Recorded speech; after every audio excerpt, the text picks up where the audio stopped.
మురళీమోహన్ గారు నమస్తే. నమస్తే. జై బాలయ్య. జై బాలయ్య. జై జై బాలయ్య.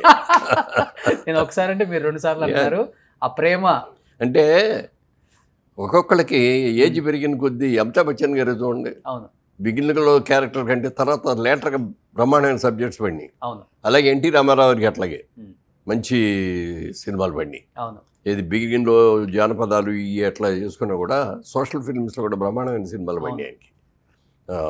ఈవెన్ చివరిది సినిమా కూడా బ్రహ్మాండంగా ఆడింది. అవును ఇప్పుడు అదే బాలకృష్ణ గారికి కూడా సేమ్ అదే వచ్చింది. చాలా సినిమాలు చేశాడు ఇదివరకు సరదాగా. ఇప్పుడు చేస్తే దాంట్లో ఎంత మెచ్యూరిటీ వచ్చిందంటే ఆర్టిస్ట్లో ఎక్సలెంట్ మెచ్యూరిటీ వచ్చింది. అసలు ఎక్కడ కూడా ఓవర్ చేసేట్టుగా కాకుండా, అంటే మాయాబజార్లో ఎన్టీ రామారావు గారు కృష్ణుడు వేసేటప్పుడు అంతకుముందు సొంత ఊరు అనే సినిమాలుగా కృష్ణుడు వేషం వేశాడు ఆయన. ఓకే. వేస్తే ఆ సినిమా సక్సెస్ కాలేదు. అసలు ఆయన క్యారెక్టర్కి కూడా బ్యాడ్ నేమ్ వచ్చింది. కృష్ణుడు ఇట్లా చేస్తాడు ఆయన. అన్న తర్వాత ఎవరన్నా కృష్ణుడు అని అడిగినా కూడా చేసేవారు కాదంట. ఈ మాయాబజార్ సినిమా వచ్చినప్పుడు నాగిరెడ్డి చక్రపాణి గారు వెళ్ళి ఈ సినిమాలో కృష్ణుడు వేయాలి బాబు నువ్వు అని అన్నారు. వద్దండి, అది కృష్ణుడు వేస్తే సక్సెస్ కాలేదు, నాకు వద్దు చేయనండి అన్నాడు. అలా కాదు, నా మాట విను, నువ్వు చేసిన విధానం కరెక్ట్ కాదు, నెంబర్ 1. ఓకే.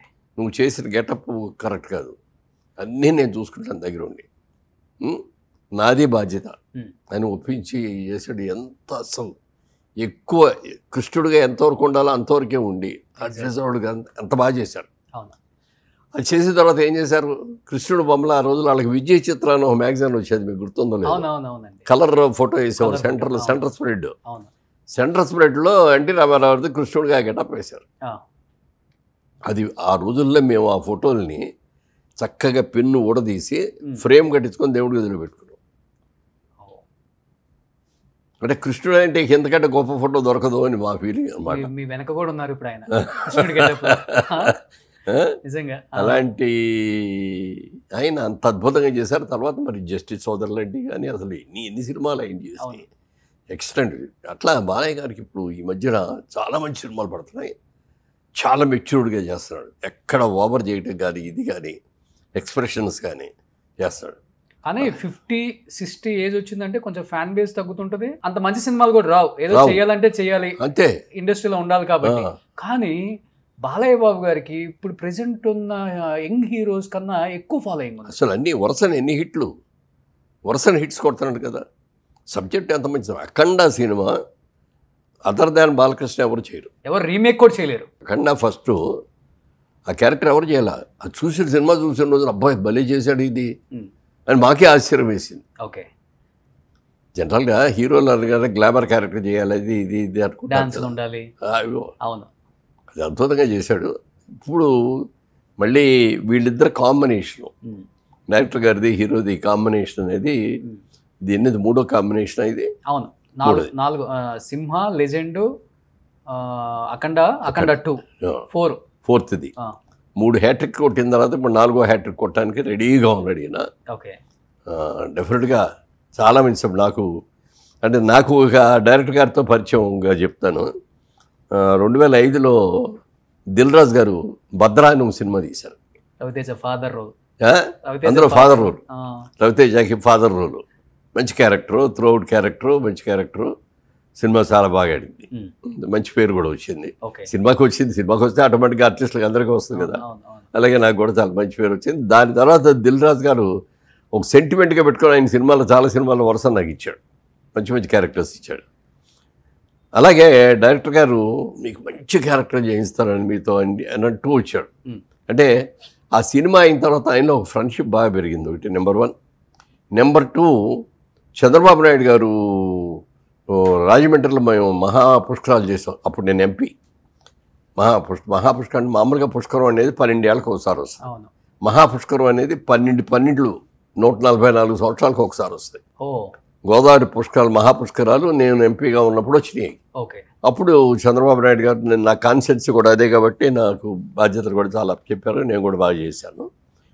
ఆ టైంలో రోజున పిలిచి ఆయన అన్నారు, మన సినిమా వాళ్ళ నుంచి ఎవరైనా వాళ్ళ సరైన వాళ్ళని చూడండి, ఈ డెకరేషన్స్ అవన్నీ మా ఊళ్ళు రొటీన్గా చేసేవాళ్ళు చేస్తారు, ఈ సినిమా వాళ్ళు బాగా చేస్తారు అని అంటే అప్పుడు డైరెక్టర్ కనిపించారు. ఓకే, అప్పుడు యాడ్ తీశారు. అవును, యాడ్ చేశారు. తర్వాత అసలు డెకరేషన్స్ అవన్నీ కూడా ఆయనే చేయించాడు. రాత్రి మళ్ళీ ఆయన చంద్రబాబు నాయుడు గారు ఆఖరి నిమిషంలో కానీ చెప్పడు, నాకు ఎల్లుండి పొద్దుడికి కావాలన్నాడు.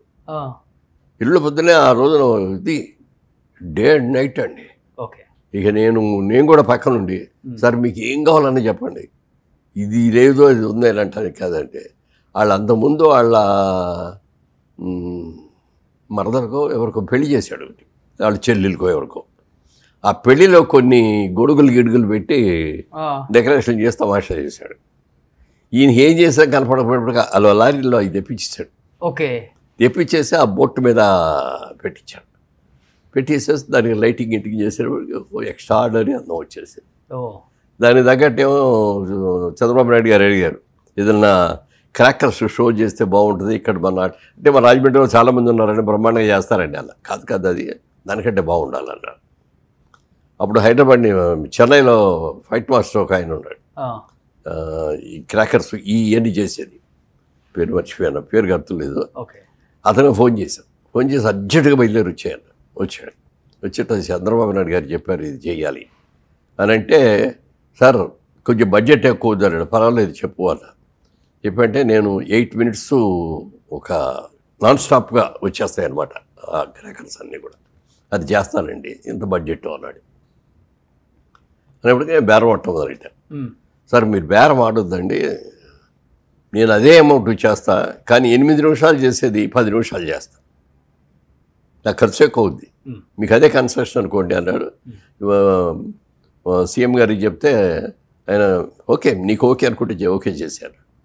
అది ఎంత అద్భుతంగా చేశాడంటే థ్రిల్ ఫీల్ అయిపోయారు అందరూ. అట్లా ఈయన చేసిన ఈ డైరెక్షన్ చేసిన ఇవన్నీ కూడా బ్రహ్మాండంగా అట్లాగే సక్సెస్ అయింది. చాలా న్యాచురల్గా ఉంటుంది. అక్కడి నుంచి చంద్రబాబు నాయుడు గారికి కూడా ఏదైనా వచ్చిందంటే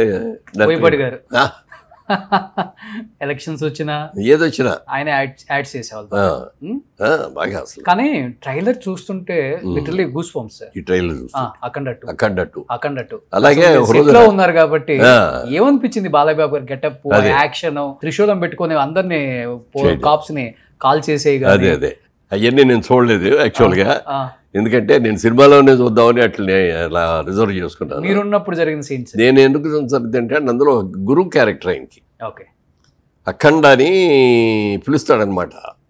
అఖండారా నువ్వు లాస్ట్ టైం వెళ్ళావు చేసి వచ్చావు, కానీ పరిస్థితులు చాలా మారిపోయినాయి, మళ్ళీ నువ్వు వెళ్ళాల్సిన అవసరం వచ్చింది, ఇదొకటిలాగా ఆషామాషిగా వెళ్తే కుదరదు, చాలా జాగ్రత్తగా ఉండాలి, దాన్ని చాలా నిష్టగా చేయాలి ఇది. నువ్వు చేసే దాంట్లో ఏ చిన్న పొరపాటు వచ్చినా నీ ప్రాణానికి అని చెప్పి దానికి ఎలా చేయాలనేది ఇవన్నీ చేయించి ఆ పూజలు అయిన మొదలు పెట్టిస్తాడు అనమాట. అవన్నీ చేసుకొని వెళ్ళి అప్పుడు వెళ్తాడు. ఆయనకి మార్గదర్శి ఒక గురువు. అది బిగినింగ్లో వచ్చేస్తాను. అది చిన్న క్యారెక్టర్ అయినా ఒక గౌరవమైన క్యారెక్టర్. అలాగే ఆ క్యారెక్టర్కి ఎవరిని పెడదాం అనేది ఆలోచన వచ్చింది డైరెక్టర్ గారికి. వస్తే హిందీలో ఎవరో ఒక యాక్టర్ పేరు చెప్పారు, మలయాళం నుంచేమో జేసుదాస్ గారు అనుకున్నారు. అనుకొని మూడోది నన్ను అనుకున్నారు. హిందీలో బొమ్మాయి ఇరానీ గారిని అనుకున్నారు. అదే నాకు కరెక్ట్ ఆ పేరు గుర్తులేదు. తర్వాత బాలయ్యబాబు గారి దగ్గరికి వెళ్ళి, ఏమండి ఈ క్యారెక్టర్ ఒకటి ఉందండి, చిన్న క్యారెక్టర్ కానీ ముఖ్యమైన క్యారెక్టరు, ఇట్లా వీళ్ళైతే బాగుంటుందని 1, 2, 3 అని చెప్పి థర్డ్ నా పేరు చెప్పాడు. చెప్పగానే ఆయన అన్నాడు, ఎందుకండి ఆయన బోళ్ళ పేరు ఇది ఉంది కదా, మనాళ్ళు కదా, మనాళ్ళు ఉండగా అక్కడ నుంచో బొంబాయి నుంచో లేకపోతే కేరళ నుంచో దేవరస వస్తుంది మురళీమోహన్ గారు తెగించాడు. ఆయనకి ఎందుకు అనిపించింది అసలు? ఎందుకు అనిపించదు అంత ఇమీడియట్ గా అన్నాడు అనమాట. గెటప్ కూడా మారిపోయింది. అసలు ఆ క్యారెక్టర్ వేయటం ఫస్ట్ టైం. అంతేనా?